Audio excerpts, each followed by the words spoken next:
నమో ఐం హ్రీం శ్రీం క్లీం గ్లౌం సౌహ కయే ఈలహ్రీం అసకలహ్రీం సకలహ్రీం అదృష్ట మహాలక్ష్మియై మమ సర్వ ఐశ్వర్యం ఆనందం ఆహ్లాదం అతిశీఘ్రం అత్యధిక మహాద్భుత మహోత్సాహ ధన భూ స్వర్ణ లాభం తక్షణం దేహి ప్రైత్య స్వాహ.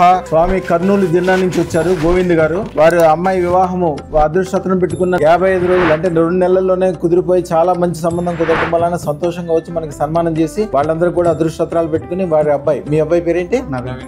వారికి కూడా మంచి సలహా తీసుకోవటం, మంచి అదృష్టత్రం పెట్టుకోవటం, అన్ని విషయాలు తెలుసుకోవడానికి వచ్చారు. అన్ని రకాలుగా చాలా బాగుంటది. నా దగ్గరకు వచ్చాక వివాహం కుదరటం అనేది చాలా చిన్న విషయం, చక్కమని అయిపోద్ది. అది కాదు, తర్వాత రాబోయే జీవితం మీ కులంలో ఎవ్వరికి లేనంత డబ్బు సంపాదిస్తారు. రోజు సుఖంగా సంతోషంగా స్థిరత్వంగా పెరుగుదలగా అసలు వాళ్ళు మనుషులే పేరు ప్రతిష్టలు తెస్తారు. మీకు 2 రోజులు అన్నం తినపోయినా కూడా అల్లుడిని కూతుర్ని తలుచుకుంటే కడుపు నిండిపోవాలి. అంత మంచి సంబంధం కుదిరితే అంత మంచిగా అవుతుంది.